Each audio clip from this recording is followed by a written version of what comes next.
ஆன்மீக அன்பர்கள் அனைவருக்கும் வணக்கம். நாம் நம்மளுடைய சேனலில் தொடர்ந்து நிறைய சுவாரஸ்யமான ஆன்மீகம் சார்ந்த தகவல்களை தாங்க பார்த்துட்டு வந்துட்டு இருக்கோம்.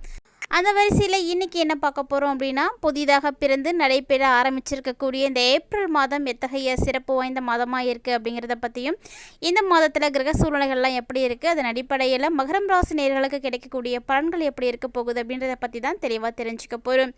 வீடியோக்குள்ளே போகிறதுக்கு முன்னாடி நீங்கள் இன்னும் நம்ம சேனலை சப்ஸ்கிரைப் பண்ணாமல் இருக்கீங்க அப்படின்னா மறக்காம சேனலை சப்ஸ்கிரைப் பண்ணிக்கோங்க. கூடவே பக்கத்தில் இருக்கிற பெல் ஐக்கானையும் கிளிக் பண்ணிக்கோங்க. அப்போ தான் நாங்கள் போடக்கூடிய வீடியோக்கள் எல்லாமே உங்களுக்கு நோட்டிஃபிகேஷனை உடனுக்குடன் வந்தடையும். நீங்களும் பார்த்து பயன்பெறலாம். வாங்க வீடியோக்குள்ளே போகலாம். 2025ஆம் ஆண்டினுடைய 4வது மாதமாக இருக்கக்கூடியது ஏப்ரல் மாதம். இந்த ஏப்ரல் மாதத்தினுடைய கிரக சூழ்நிலைகள் எப்படி இருக்குது அப்படின்றத நம்ம ஃபஸ்ட்டு பார்க்கலாம். மேலும் இந்த மாதத்தில் என்ன மாதிரியான கிரகங்கள் எல்லாமே மாற போகிறாங்க அப்படின்றதையும் நம்ம பார்க்கலாம். பொதுவாகவே ஒவ்வொரு மாதத்தில் இருக்கக்கூடிய கிரக நிலைகளும் ரொம்பவே முக்கியமானது. ஏன்னா அதை பொறுத்து தான் அந்த மாதத்துக்கான பலன்கள் அப்படிங்கிறது நமக்கு கிடைக்கும். அது மட்டும் இல்லாமல் எல்லா கிரகங்களையும் ஒரே மாதிரி நம்ம நினைக்கக்கூடாது. ஏன்னா ஒவ்வொரு கிரகத்துக்குமே தனித்துவமான தன்மைகள் இருக்குது. அது மட்டும் இல்லாமல் ஒவ்வொரு கிரகமுமே ஒரு குறிப்பிட்ட கால இடைவெளியில் தான் மாறுவாங்க. ஸோ அப்படி பார்த்திங்கன்னா ரொம்பவே மிகப்பெரிய கிரகமாக பார்க்கப்படக்கூடிய சனீஸ்வர பகவான் மார்ச் 29ஆம் தேதி அன்றைக்கி பயிற்சியாக இருக்கார். ஸோ இந்த கிரகம் பார்த்திங்கன்னா இன்னும் கிட்டத்தட்ட 2.5 வருஷத்துக்கு இதே இடத்துல இருந்து தான் பயணிக்க போகிறாங்க. ஸோ அதனுடைய மாற்றம் எப்படி இருக்க போகுது, இனி வரக்கூடிய அடுத்த மாதம் குரு பயிற்சியானது இருக்குது. ஸோ அதை வைத்து நம்ம பார்க்கணும். அது இல்லாமல் மாதாந்திர கிரகங்களாக இருக்கக்கூடிய கிரகங்கள்லாம் மாறும் பொழுதும் கண்டிப்பாக பலன்களும் மாறுங்க. அந்த வரிசையில் என்னென்ன கிரகங்கள் இந்த மாதத்தில் மாற இருக்குது அப்படிங்கிறத பற்றியும், என்ன மாதிரியான பலன்களை எல்லாம் மகர ராசி என்பவர்கள் அடைய போகிறாங்க, என்ன மாதிரியான விஷயத்தில் கவனமாக இருக்கணும் அப்படின்றத எல்லாத்தையுமே தெளிவாக தெரிஞ்சுக்கலாம். ஏப்ரல் மாதத்தினுடைய கிரக நிலைகளை எல்லாம் நம்ம ஆராய்ச்சி பார்க்கையில் இந்த காலகட்டங்களில் உங்களுக்கு இருக்கக்கூடிய கிரக அமைப்புகள் பார்த்திங்கன்னா, குரு பகவான் ரிஷப ராசியிலும், செவ்வாய் பகவான் மிதுன ராசியிலும், கேது பகவான் கன்னி ராசியிலும், சந்திரன் சூரியன் சுக்கிரன் புதன் போன்ற கிரகங்கள் கூடவே ராகு பகவான் எல்லாமே மீன ராசியிலும் சேர்ந்து பயணிக்க போகிறாங்க. இந்த கிரகங்களுடைய சேர்க்கையின் அடிப்படையில் இந்த மாதத்தினுடைய தொடக்கத்திலேயே அற்புதமான யோக அமைப்புகள் எல்லாமே ஏற்பட்டிருக்குங்க. அதோட கிரகப்பயிற்சிகள் அப்படின்னு பார்த்தீங்கன்னா, ஏப்ரல் 3ஆம் தேதி அன்னைக்கு செவ்வாய் பகவான் மிதுனத்தில் இருந்து கடகராசிக்கு பயிற்சியாகி நீச்சமடைய போகிறாரு. ஏப்ரல் 14ஆம் தேதி அன்னைக்கு சூரியன் விடியற்காலையில் மாறுறாருங்க. அதாவது ஏப்ரல் மாதம் 14ஆம் தேதி அன்னைக்கு தான் தமிழ் வருட பிறப்பு. எப்போதுமே நவகிரகங்களின் தலைவன்னு சொல்லக்கூடிய சூரிய பகவானுடைய பயிற்சியை வைத்து தான் தமிழ் மாதம் கணக்கீடு செய்வாங்க.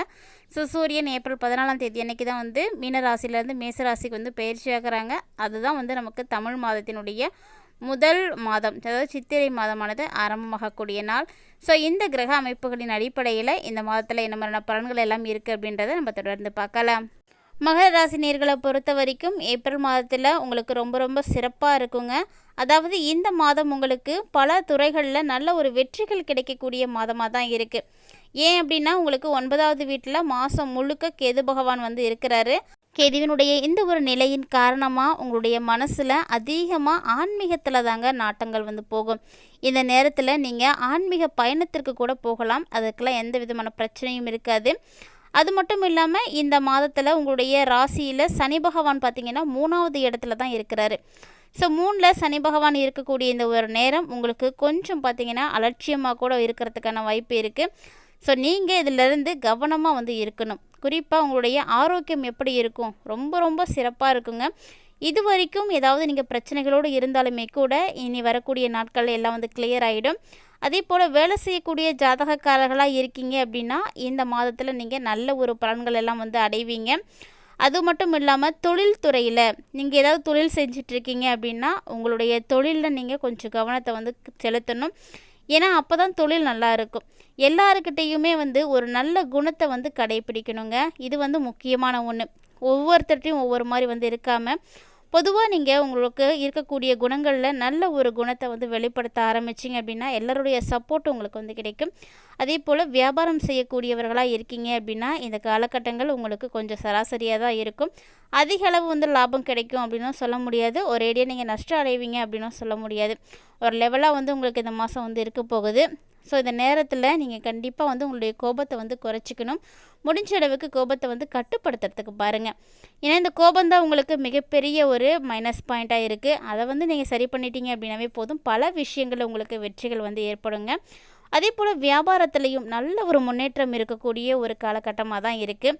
நிதி ரீதியாக இந்த மாதம் உங்களுக்கு ரொம்ப ரொம்ப சிறப்பாக இருக்கும். நல்ல ஒரு பொருளாதார வளர்ச்சியை வந்து பார்ப்பீங்க.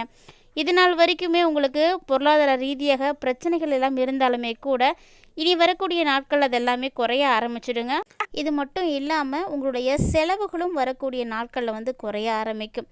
ஸோ செலவுகள் வந்து குறைய ஆரம்பிச்சிருச்சு அப்படின்னாலே நம்மளுடைய கையிருப்பு வந்து எப்போதும் இருந்துகிட்டே இருக்கும். இந்த காலகட்டங்களில் குடும்ப வாழ்க்கை அப்படின்றதும் ரொம்பவே சிறப்பாக இருக்கும். இது வரைக்கும் அமைதி இல்லாமல் சண்டை சச்சரவுகளோடு இருந்தாலுமே கூட இந்த ஏப்ரல் மாதத்துலேருந்து பார்த்திங்கன்னா உங்களுக்கு அமைதியெல்லாம் வந்து கிடைக்க ஆரம்பிச்சிடும். ஸோ உங்களுடைய நடத்தையில் வந்து ஒரு சில பிரச்சனைகள் வந்து வரத்துக்கு வாய்ப்புகள் இருக்குது. அதனால் வந்து கொஞ்சம் அதெல்லாம் வந்து கேர்ஃபுல்லாக பார்த்துக்கணும். மேலும் அதாவது குடும்ப வாழ்க்கை அப்படின்னு எடுத்துக்கும் பொழுது எல்லாரும் வந்து இருக்கக்கூடிய இடத்துல நாம் கொஞ்சம் விட்டு கொடுத்து போனோம் அப்படின்னா போதும், சிறப்பாக இருக்கலாம். மேலும் இந்த காலகட்டங்களில் உங்களுடைய வாழ்க்கையில் ஏதாவது புதிய நபர் வரத்துக்கான சான்ஸ் இருக்குங்க. திருமணமாக இருக்கக்கூடிய ஜாதகக்காரர்களுக்கெல்லாம் இந்த மாதம் கொஞ்சம் பலவீனமாக தான் இருக்குது. ஸோ அதெல்லாம் வந்து பார்த்து சரி பண்ணிக்கோங்க. மேலும் இந்த நேரத்தில் உங்களுக்குள்ள மோதல்கள் அப்படிங்கிறது இருக்கிறதுக்கும் வாய்ப்புகள் எல்லாம் ஏற்படும். அதனால் ஒருவருக்கொருவர் விட்டு கொடுத்து நீங்கள் போங்க. அப்போ தான் பிரச்சனைகள் எதுவும் பெருசாகாது. அதே நேரம் கல்வி பயிலக்கூடிய மாணவர்களுக்கு இந்த ஏப்ரல் மாதம் ரொம்பவே சாதகமான ஒரு மாதமாக தான் இருக்குது. கல்வியிலையும் நல்ல ஒரு பலன்கள் தானுங்க நீங்கள் பார்ப்பீங்க. ஏன்னா ஒரு ராசிக்கு 10வது வீட்டுக்கு அதிபதியாக சுக்கிர பகவான் வந்து இருக்கிறாரு. ஸோ சுக்கிரன் 10ல் வந்து இருக்கும் பொழுது கண்டிப்பாக உங்களுக்கு பல்வேறு விதமான மாற்றங்களை வந்து ஏற்படுத்தி கொடுப்பாரு. அதாவது 10ஆம் வீட்டு அதிபதியாக இருக்கக்கூடிய சுக்கிரன் இப்போ பார்த்தீங்கன்னா உங்களுக்கு 3வது வீட்டில் அதுவும் வக்கர நிலையில் வந்து இருக்க போகிறாருங்க. ஸோ இந்த டைமில் சக தொழிலாளர்கள்டைய ஆதரவெல்லாம் நீங்கள் எதிர்பார்க்காம உங்களுக்கு வந்து கிடைக்கும். அது மட்டும் இல்லாமல் இந்த நேரத்தில் நீங்கள் வியாபார உறவை வந்து வலுப்படுத்தணும் அப்படின்னு நினைக்கிறீங்க அப்படின்னா யாருக்கிட்டேயும் எந்த ஒரு நிலையிலையும் போய் உதவி கேட்காதீங்க. சொல்லப்போனால் மற்றவர்களை வந்து அவதூறாக வந்து பேசாதீங்க. தேவையில்லாத சண்டை சச்சரவுகளுக்கு இது மாதிரியான விஷயங்கள்லாம் செய்யாமல் இருந்தீங்க அப்படின்னாவே போதும். ஏன்னா உங்களுடைய வியாபாரத்துக்கு இதெல்லாம் வந்து பிரச்சனைகளை வந்து ஏற்படுத்தி கொடுக்கக்கூடிய விஷயம். அதனால் இந்த விஷயத்தெல்லாம் தவிர்க்க பாருங்கள்.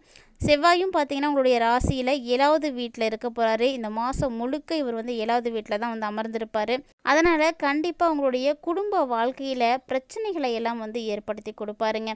ஸோ உங்கள் இருவருக்கிடையே இருக்கக்கூடிய அந்யோன்யம் அப்படிங்கிறது கெட்டு போகும். கண்டிப்பாக உங்கள் 2 பேர்த்துக்கு இடையே அடிக்கடி மோதல்கள் எல்லாம் ஏற்படுற மாதிரி தான் சூழ்நிலைகள் எல்லாம் அமையும்.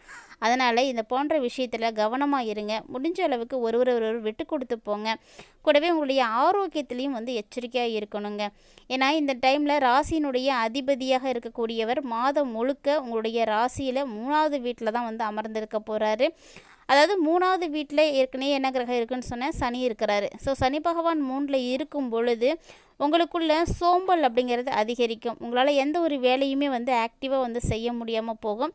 ஸோ இந்த டைமில் உங்களுக்கு மிகப்பெரிய எதிரியாக இருக்கக்கூடியது அப்படின்னா அது வந்து சனி பகவான் தான். ஏன்னா உங்களை வந்து ரொம்பவே வந்து சோம்பேறியாக ஆக்க போகிறாரு. இதனால் நீங்கள் இதிலிருந்தெல்லாம் எச்சரிக்கையாக இருக்கிறதுக்கு முடிஞ்ச அளவுக்கு உங்களுடைய உடலில் சுறுசுறுப்பு கிடைக்கிறதுக்கு உடற்பயிற்சி செய்யுங்க. ஒருவேளை நீங்கள் கடினமான உழைப்பாளிகளாக இருந்தீங்க அப்படின்னா உங்களுடைய வேர்வை துளிகள் வெளியே வர அளவுக்கு கடினமான உழைப்பாளிகளாக இருந்தீங்க அப்படின்னா சனீஸ்வர பகவானால் உங்களுக்கு எந்த விதமான தீங்குகளும் ஏற்படாது.